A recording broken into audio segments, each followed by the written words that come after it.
How do you know if you are a narcissist?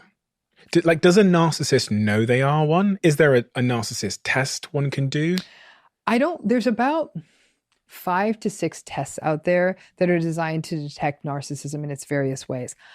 All of them have flaws, like I said, and it's not even fully the fault of the test, because this is a very difficult thing to measure, right? We're trying to measure things that are not socially desirable, right? That's really tough to measure.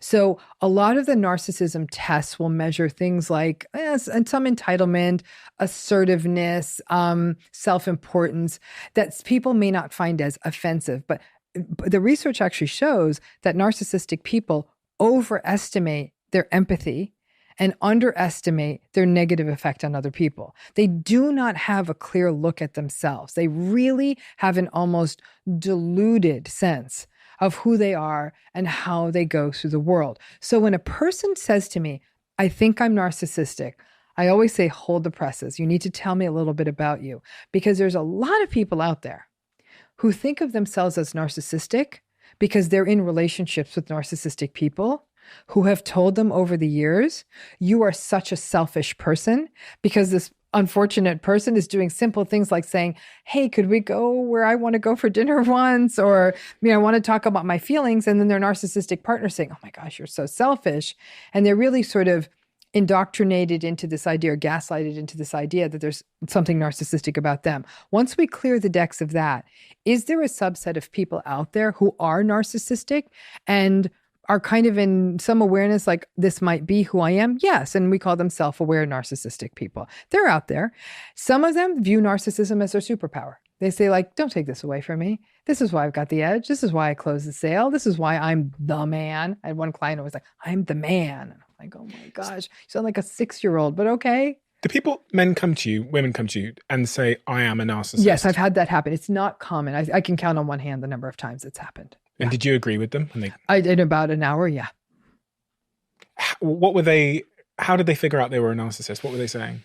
They might have read my books, or more likely saw a YouTube video. They might have, sort of, again, seen my content. Someone might have said that to them, and then they looked it up on Google and they're like, that is kind of me. But they did in many ways rationalize it, saying, this is why I always close the deal. This is who I am. Like, what was it? Don't hate the player, hate the game. They would try that kind of stuff with me. And I'd say, but your behavior is offensive. Like, this is not okay. What you're doing, you're doing on an ongoing basis to your spouse or partner is not okay. And so they would have that awareness, like almost like from a checklist. Yeah, I don't care that much about people's feelings. And yeah, I guess I kind of think the rules don't apply to me. They'll have that awareness. It's pretty uncommon. Like I said, most narcissistic people veer into this idea of they overestimate their goodness and generosity, underestimate how negatively they're viewed by other people. So let's talk then about the impacts of narcissism on relationships in particular. What kind of people do narcissists attract in relationships? And what kind of people are attracted to narcissists? So it's such a good question. I'm so glad you asked it. What kind of people do they attract? Everyone's attracted to narcissistic people. They're charming. They're charismatic. They're confident. And research has shown they're often rated as more attractive than other people. They take good care of their bodies. They know lots of interesting things. They're so concerned about hip cred that they know the cool restaurants.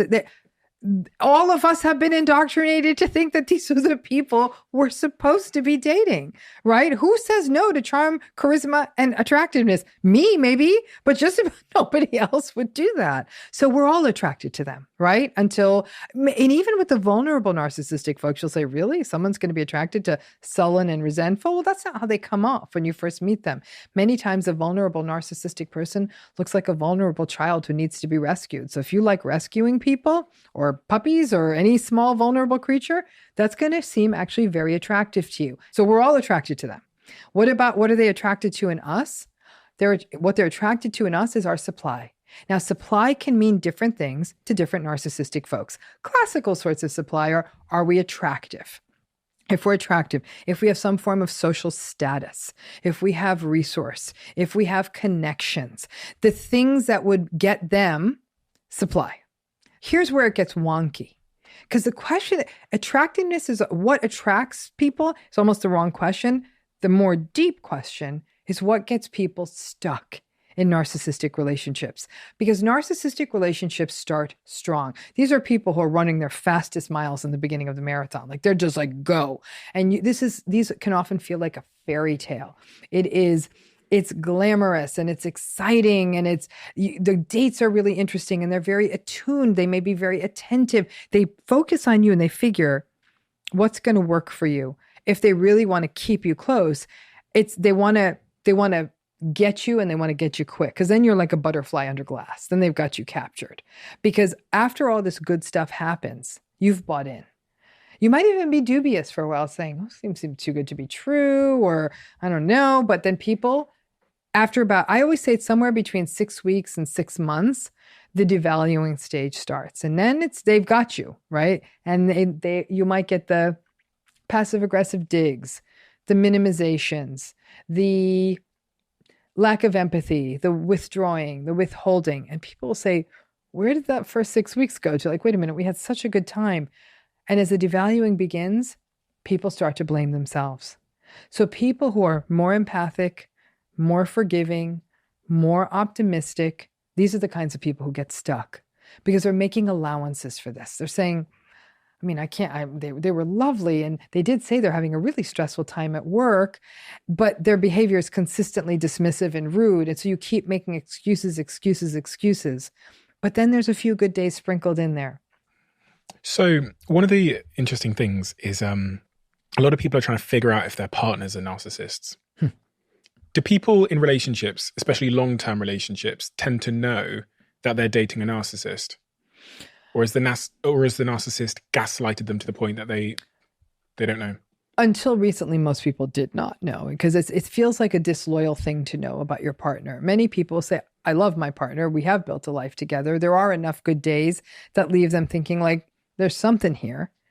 They're confused. People in these relationships are confused. They blame themselves for everything that goes wrong. They're walking on eggshells. They've, in essence, modified themselves to be exactly what the narcissistic partner wants. But it's a slow burn. It's a very slow process of indoctrination. I always say these relationships are death by 1,000 cuts, because each of these things happens slowly over time. It's almost as though one day you wake up and you're like, what have I become? I'm literally like living in service to this other person. It's only in the last 10 years, I'd say, that there's so much more content and the internet is more robust with making this. And I'm sure people type it in. My partner has no empathy and is really entitled and yells at me a lot. Bing! And the narcissism pops out at you. I think this really created the revolution of people saying, what is this? And even when I wrote Should I Stay or Should I Go? That was 2015, I think it was. We were still in the beginning phases. There were just maybe about a dozen books out there taking this on. And so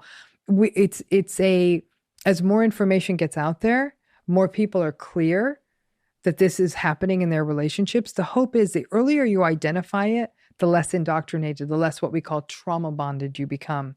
And then the easier it would be to make clear-headed decisions about how you want to proceed. You talk about the 3 R's that are the hallmarks of negative relationships in your books. What are the 3 R's? So the first is rumination, okay? That the rumination it's an obsessive thinking about the relationship. And it's usually in an attempt to either say, what did I do wrong? What happened? What is going on? It's a trying to fix it. So these are the 3 things that someone that's in a relationship with a narcissist will do. Yep. Okay. I mean, they do a lot more, but these are 3 common ones. So the rumination is a hallmark characteristic of a person in a narcissistic relationship. In essence, you're just trying to make sense of something that makes no sense. The next R is regret. And that regret links to bigger themes like grief. People having regret that this is the parent I have and I will never have a close, loving relationship with them. The regret that this is the marriage I created and my children will never get a healthy model of marriage. The regret that I've spent 20 years in this relationship and really all I have to show for it is a whole lot of nothing except that it's harmed me. So the regrets play out even big ways and even small ways. Like, why did I say that? Why didn't I say it that way? And then the last R it's really euphoric recall, the R being for recall. By euphoric recall, I mean that people in narcissistic relationships have an uncanny ability to sort of cherry pick the good things that happen in the relationship to keep rationalizing it and justifying it to themselves. So they might be in a narcissistic relationship where the person has really treated them heinously for a month. But on one day of that month, the narcissistic person, when they went to the grocery store, for the first time, remembered to bring home 2 muffins so that you could have a muffin. And the person was like, they brought me home the best blueberry muffin. Wasn't that thoughtful? They brought me home a muffin. We had muffins together. So the euphoric recall is the over-focus on those good experiences as a way, in essence, to create this sort of psychological buy-in so then you can maintain the status quo. For people in narcissistic relationships, it's not as though they're waking up saying, this is a hellscape, I want to get out. They're getting up saying, I'm so confused. I feel like I'm never enough. Nothing I do is ever enough. Nothing I say is ever, they're not listening to me. What is going on? Maybe I'm not being clear enough. Maybe there's something wrong with me. So that's the confusion element. So it's not like everyone's saying, I want to get out of this. There's a lot of history. There's a lot of experiences together. So people, again, and they're also confused because there's good things that happen and bad things that happen. And that's what creates, like I said, this thing called the trauma bonded relationship. So people might even be able to say, like, there's something about this that isn't okay, and might even be able to articulate, these are the problems in the relationship, but the idea of leaving this relationship fills me with an absolute sense of panic. Would a narcissist play to that insecurity and that history? Well, the narcissistic person created the insecurity, and they will, because the narcissistic person is an expert tactician, right? Because that's what they bring to relationships, is tactics.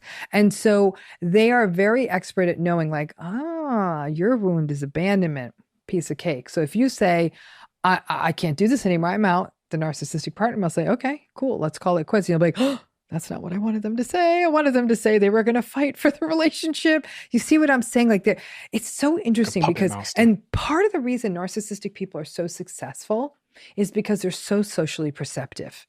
They have no empathy. Social perceptiveness and empathy are not the same thing. What are they? Social perceptiveness is kind of being aware of reading the room, understanding what people need, understanding what makes them tick and what they want, and then strategically giving it to them to keep them on the chain or keep them in the position you need them in. That's not empathic.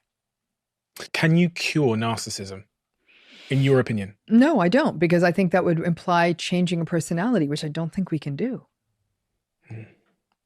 Is there any evidence? Have you ever seen in your 20 years of working with narcissists and their survivors any sign of a narcissist becoming a not narcissist or a non-narcissist? I've not seen them become a not narcissist. I've seen them make micro changes because I measure and monitor and make my notes in therapy. So I'll see, interesting, they're no longer trying to mess with coming in 10 minutes later and asking me to keep them for the whole hour.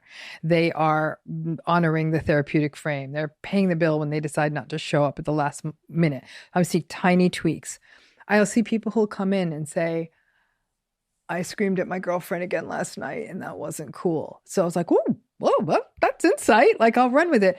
But here's the rub, okay? These micro changes, and they are micro changes, but they are changes and they're in the right direction. That much water under the bridge for the family members and partners and other people that have been harmed. They're saying, you want me to stay in this relationship because this dude remembered to say thank you once this week? I think not. To me, the thank you is progress. To the people in their lives who've been harmed, that one thank you is not going to be enough.